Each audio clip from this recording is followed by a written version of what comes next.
ನಮಸ್ಕಾರ ಸ್ನೇಹಿತರೆ, ಹೇಮಾರಘು ಲೈಫ್ ವ್ಲಾಗ್ಗೆ ಸ್ವಾಗತ ಸುಸ್ವಾಗತ. ಜೀವನ ಅನ್ನೋದೇ ನೋಡಿ, ಪಾಠ ಅನ್ನೋದು ನಮಗೆ ಎಲ್ಲೂ ಹೋಗ್ಬೇಕಾಗಿಲ್ಲ, ಯಾವ ಸ್ಕೂಲ್ಗೆ ಹೋಗ್ಬೇಕಾಗಿಲ್ಲ, ಯಾವ ಕಾಲೇಜ್ಗೆ ಎಲ್ಲೂ ಹೋಗ್ಬೇಕಾಗಿಲ್ಲ. ಜೀವನನೇ ನಮಗೆ ಪಾಠ ಕಲಿಸುತ್ತೆ. ಆ ಪಾಠ ಕಲಿತು ನಾವು ಜೀವನ ಮಾಡ್ಕೊಂಡು ಬರೋ ಅಷ್ಟರಲ್ಲಿ ನಮ್ಮ ಅರ್ಧ ಜೀವನನೇ ಕಳೆದೋಗ್ಬಿಡುತ್ತೆ. ಹಾಗಾಗಿ ನಾವು ಜೀವನದಲ್ಲಿ ಒಳ್ಳೊಳ್ಳೆ ಒಂದು ನಡವಳಿಕೆನ ನಾವು ಅಳವಡಿಸ್ಕೊಳ್ತಾ ಹೋದ್ರೆ ನಾವು ಒಳ್ಳೆ ರೀತಿಲೇ ಹೋಗ್ತೀವಿ, ಮತ್ತೆ ನಮ್ಮ ಮುಂದೆ ಪೀಳಿಗೆನೂ ಕೂಡ ಒಳ್ಳೆ ಪಾಠಗಳನ್ನೇ ಕಲಿತಾರೆ ಅಂತ ಹೇಳ್ಬೋದು. ಜೀವನದಲ್ಲಿ ಯಾವಾಗಲೂ ಅಷ್ಟೇ ನಾವು ಒಂದು 5 ಒಳ್ಳೆ ಸಂಗತಿಗಳನ್ನ ಮನಸ್ಸಲ್ಲಿ ಇಟ್ಕೋಬೇಕಾಗತ್ತೆ. ಅದೇನಪ್ಪ ಅಂತ ಹೇಳಿದ್ರೆ, ಮೊದಲು ನಾವು ಪ್ರೀತಿ ಏನಪ್ಪಾ ಅಂದ್ರೆ, ನಾವು ಒಬ್ರಿಗೆ ಪ್ರೀತಿ ಮಾಡಬೇಕು, ಹಾಗೆ ನಮಗೆ ನಾವು ಮೊದಲು ಪ್ರೀತಿ ಮಾಡ್ಕೋಬೇಕು. ಯಾವಾಗಲೂ ನಮಗೆ ನಾವು ಇಷ್ಟಪಡಬೇಕು.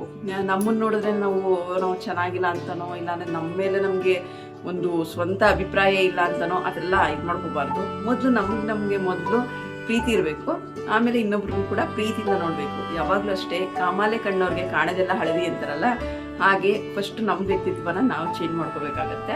ನಾವು ಮೊದಲು ನಮ್ಮನ್ನು ಪ್ರೀತಿ ಮಾಡಿ ಆಮೇಲೆ ಅದೇ ದೃಷ್ಟಿನ ನೋಡಿದಾಗ ಮತ್ತೊಬ್ರನ್ನು ಕೂಡ ಪ್ರೀತಿ ಮಾಡೋಣ ಅನ್ಸುತ್ತೆ. ಅವ್ರಿಗೂ ಕೂಡ ನಾವು ಒಳ್ಳೆಯವರಾಗಿ ಕಾಣಿಸ್ತೀವಿ. ಯಾವಾಗಲೂ ಅಷ್ಟೇ, ಒಳಗೊಂದು ಹೊರಗೊಂದು ಇಟ್ಕೊಂಡು ನಾವು ಯಾವತ್ತೂ ನಾಟಕ ಮಾಡಬಾರ್ದು ಅಂತಲ್ಲ, ಹಾಗೆಲ್ಲ ಮಾಡಕ್ ಹೋಗ್ಬಾರ್ದು. ಒಂದೇ ರೀತಿ ಇರಬೇಕಾಗತ್ತೆ. ಮತ್ತೆ ಇನ್ನೊಂದೇನಪ್ಪ ಅಂದ್ರೆ, ಎರಡನೇದು ನಂಬಿಕೆ.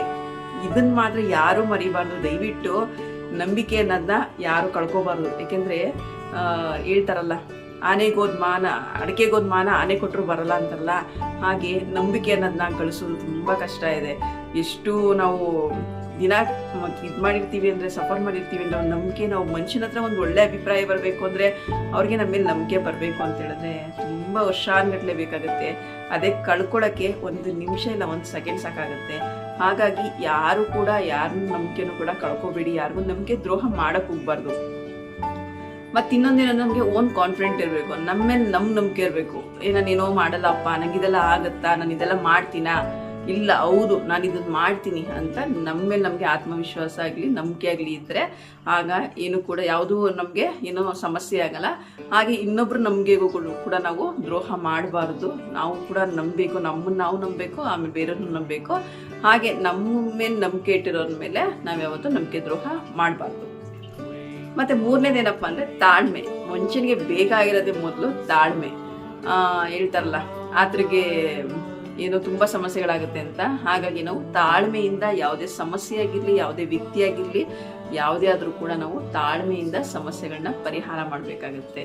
ಯಾಕೆಂದ್ರೆ ತಾಳ್ಮೆ ಅನ್ನೋದಿಲ್ಲದೆ ನಾವು ಜೀವನದಲ್ಲಿ ಏನು ಕೂಡ ಸಾಧಿಸಕ್ಕಾಗಲ್ಲ. ತಾಳ್ಮೆ ಒಂದಿದ್ರೆ ನಾವು ಇವತ್ತಲ್ಲ ನಾಳೆ ಸಾಧಿಸ್ತೀವಿ.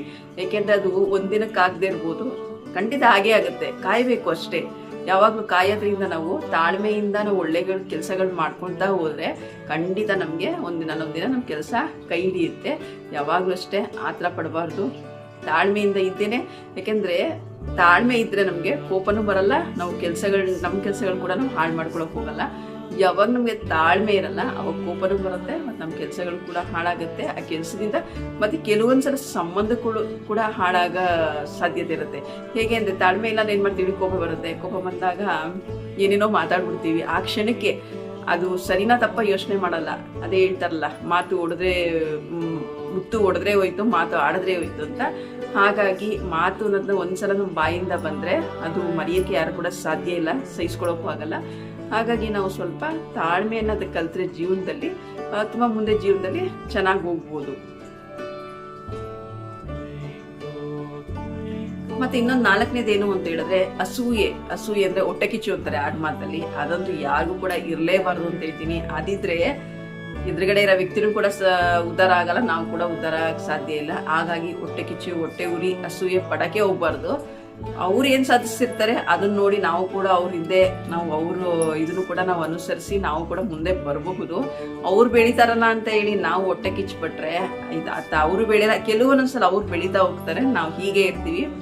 ಹಾಗಾಗಿ ಯಾರ ಮೇಲೆ ಯಾರು ಕೂಡ ಅಸೂಯೆ ಪಡಬಾರ್ದು. ಯಾಕಂದ್ರೆ ಸಾಧಿಸಿ ತೋರಿಸ್ಬೇಕು. ಅಸೂಯೆ ಪಡೋದಕ್ಕಿಂತ ಅವರು ಮಾಡ್ತಾ ಇದಾರಲ್ಲ, ಅವ್ರಿಗೆ ನಾವು ಮಾಡೋಣ ಅನ್ನೋದೊಂದು ಮಾಡ್ತಾ ಹೋದ್ರೆ ಖಂಡಿತ ಅಸೂಯೆ ಯಾವತ್ತೂ ಸೋಲುತ್ತೆ, ಗೆಲ್ಲದೇ ಇಲ್ಲ. ಯಾರಾದ್ರೂ ತಿಳ್ಕೊಡಿ, ಹೊಟ್ಟೆ ಕಿಚ್ಚು ಅಸೂಯೆ ಅನ್ನೋದು ಯಾವತ್ತೂ ಕೂಡ ಗೆಲ್ಲದೇ ಇಲ್ಲ. ಹೊಟ್ಟೆ ಕಿಚ್ಚಿ ಹೊಟ್ಟೆ ಉರಿ ಪಟ್ಟಷ್ಟು ಮನುಷ್ಯ ಏನಾಗ್ತಾನೆ ಅಂದರೆ ಅವನೇ ಸುಟ್ಕೊತಾ ಇರ್ತಾನೆ.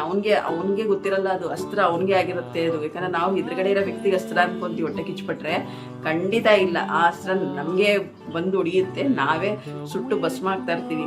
ಹಾಗಾಗಿ ಯಾರ ಮೇಲೂ ಕೂಡ ಅಸೂಯೆ ಆಗಲಿ ಹೊಟ್ಟೆ ಕಿಚ್ಚಾಗಲಿ ಪಡಕ್ಕೆ ಹೋಗ್ಬಾರ್ದು. ಪಡ್ದೇನೆ ನಾವು ಒಳ್ಳೆ ದಾರಿಲಿ ಅವ್ರು ಏನು ಮಾಡ್ತಿರ್ತಾರೆ ಅದನ್ನು ಕೂಡ ನಾವು ಅನುಸರಿಸಿ ಮಾಡಿದ್ರೆ ನಾವು ಮುಂದೆ ಬರ್ತೀವಿ. ಯಾಕೆಂದ್ರೆ ಈಗಲಾಗಲೇ ಹೇಳದ್ನಲ್ಲ, ಪ್ರೀತಿ ಮಾಡಿ ಮತ್ತೆ ದ್ವೇಷ ಯಾರನ್ನೂ ಮಾಡಬಾರ್ದು, ಕೋಪ ಮಾಡ್ಕೋಬಾರ್ದು, ತಾಳ್ಮೆಯಿಂದ ಇರಬೇಕು. ಇದೆಲ್ಲ ಮಾಡಿಕೊಂಡು ನಾವು ಅಸೂಯೆನೂ ಕಡಿಮೆ ಮಾಡ್ಕೊಳ್ಳೋದ್ರಿಂದ ಏನಾಗುತ್ತೆ ಅಂದರೆ ಜೀವನದಲ್ಲಿ ನಾವು ಉದ್ಧಾರ ಆಗ್ತೀವಿ. ಯಾಕಂದ್ರೆ ನಾವು ಉದ್ಧಾರ ಆಗಬೇಕು, ಉದ್ಧಾರ ಆಗೋನು ಕೂಡ ಬಿಡಬೇಕಾಗತ್ತೆ.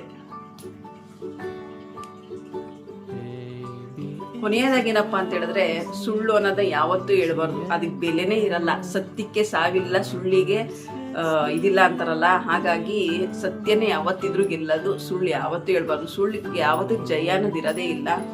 ಯಾವತ್ತೂ ಅಷ್ಟೇ ಒಂದು ಸುಳ್ಳು ಹೇಳಕ್ ಹೋಗಿ ಇನ್ನೊಂದು ಸುಳ್ಳು ಹೇಳಕ್ಕಾಗಿ ಇನ್ನೊಂದು ಸುಳ್ಳು ಆಗ್ತಾನೆ ಇರುತ್ತೆ. ಹಾಗಾಗಿ ಸುಳ್ಳು ಹೇಳಿದವ್ರು ಕೂಡ ಯಾರು ನಂಬೋದು ಇಲ್ಲ. ಆ ಥರ ನಂಬಿಕೆ ದ್ರೋಹ, ಅದನ್ನು ನಂಬಿಕೆ ದ್ರೋಹನೇ ಆಗುತ್ತೆ ಸುಳ್ಳು ಹೇಳಿದಾಗ. ಹಾಗಾಗಿ ಸತ್ಯದಿಂದ ನೋಡಿದ್ರೆ ನಮಗೆ ಒಂದು ಒಳ್ಳೆ ದಾರಿ ನಾವು ಕೂಡ ಹೋಗ್ತೀವಿ. ಮುಂದಿನ ಮಕ್ಕಳಿಗೂ ಕೂಡ ನಾವು ಅದನ್ನೇ ಹೇಳ್ಕೊಡ್ಬೇಕು, ಸುಳ್ಳು ಹೇಳ್ಕೊಡ್ಬಾರ್ದು.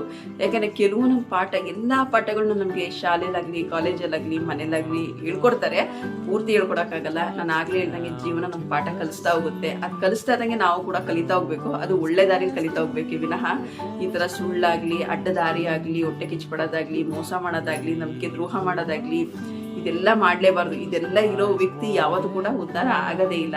ಹಾಗಾಗಿ ನಾವು ಉದ್ಧಾರ ಆಗಬೇಕು ಅಂತ ಹೇಳಿದ್ರೆ ನಮ್ಮ ಪರಿಸರ ಚೆನ್ನಾಗಿರಬೇಕು, ನಾವು ಒಂದು ಒಳ್ಳೆದನ್ನೇ ಹೇಳ್ಕೊಡ್ಬೇಕು, ನಾವು ಸತ್ಯ ನುಡಿಬೇಕು, ಸುಳ್ಳು ಹೇಳ್ಬಾರ್ದು. ಈ ಥರ ಎಲ್ಲ ಹೇಳ್ಕೊಡ್ತಾ ಇದ್ರೆ ಸುತ್ತಮುತ್ತ ಇರೋರು ಕೂಡ ಅದೇ ಅನುಸರಿಸ್ತಾ ಹೋಗ್ತಾರೆ. ಮತ್ತೇನೋ ಆಗಲೇ ಹೇಳ್ದಂಗೆ ನಾನು ಒಂದು ಸುಳ್ಳು ಹೇಳಿದ್ರೆ ಏನಾಗುತ್ತೆ ಅಂದರೆ ಮತ್ತೆ ಆ ಸುಳ್ಳು ಮುಚ್ಚಾಕ್ಲಿಕ್ಕೆ ಇನ್ನೊಂದು ಸುಳ್ಳು ಮುಚ್ಚಾಕ್ಲಿಕ್ಕೆ ಇನ್ನೊಂದು ಸುಳ್ಳು, ಅದೇ ರೀತಿ ಅದು ಬೆಟ್ಟದಾಗೆ ಬೆಳೆಯುತ್ತೆ ವಿನಃ ಸತ್ಯ ಅನ್ನೋದು ಸದ್ಯಕ್ಕೆ ಮುಚ್ಚೋಗುತ್ತೆ. ಆದರೆ ಅದಕ್ಕೆ ಸುಳ್ಳಿಗೆ ಆಯಸ್ಸು ಕಡಿಮೆ ಇರುತ್ತೆ. ಅದು ಯಾವತ್ತಿದ್ರೂ ಸತ್ಯಕ್ಕೆ ಜಯ ಇರೋದು, ಸುಳ್ಳಿಗೆ ಯಾವತ್ತೂ ಸಾವೇ ಆಗೋದು. ಬಟ್ ಆದರೆ ಅದು ಗೊತ್ತಿಲ್ಲದೆ ಜನಗಳು ಏನು ಮಾಡ್ತಾರೆ ಅಂದರೆ ಸುಳ್ಳಿನ ಸರಮಾಲೆನೇ ಹಾಕ್ಕೊಂಡು ಓಡಾಡ್ತಿರ್ತಾರೆ. ಹಾಗಾಗಿ ದಯವಿಟ್ಟು ಆದಷ್ಟು ನಮ್ಮ ಜೀವನದಲ್ಲಿ ಏನೇನು ಬಿಡಬೇಕು, ಏನೇನು ನಾವು ಅಳವಡಿಸ್ಕೋಬೇಕು ಅಂತ ಯೋಚನೆ ಮಾಡಿ ಕೆಲವೊಂದು ಒಳ್ಳೆಯದನ್ನ ನಾವು ಅಳವಡಿಸ್ತಾ ಹೋದರೆ ನಮ್ಮ ಸುತ್ತಮುತ್ತ ಇರೋ ಪರಿಸರದಲ್ಲಿ ಕೂಡ ಚೆನ್ನಾಗಿರುತ್ತೆ. ಹಾಗೆ ನಮ್ಮ ಮಕ್ಕಳು ಮರಿ ನಮ್ಮ ಜೊತೆ ಇರೋರು ಕೂಡ ಒಳ್ಳೆಯದನ್ನೇ ಅನುಸರಿಸ್ತಾ ಹೋಗ್ತಾರೆ. ನಿಮಗೆ ಈ ವಿಡಿಯೋ ಇಷ್ಟ ಆಗಿರುತ್ತೆ ಅಂದ್ಕೊಂಡಿರ್ತೀನಿ. ಏನಾದ್ರು ಇಷ್ಟ ಆಗಿದೆ ದಯವಿಟ್ಟು ಲೈಕ್ ಮಾಡಿ, ಶೇರ್ ಮಾಡಿ, ಕಮೆಂಟ್ ಕೊಡಿ. ಹಾಗೆ ಸಬ್ಸ್ಕ್ರೈಬ್ ಮಾಡೋದು ಮಾತ್ರ ದಯವಿಟ್ಟು ಮರೆಯಬೇಡಿ ಅಂತ ಹೇಳ್ತಾ ಇವತ್ತಿನ ವಿಡಿಯೋನ ಇಲ್ಲಿಗೆ ಮುಗಿಸ್ತಾ ಇದ್ದೀನಿ. ಧನ್ಯವಾದಗಳು ಸ್ನೇಹಿತರೆ.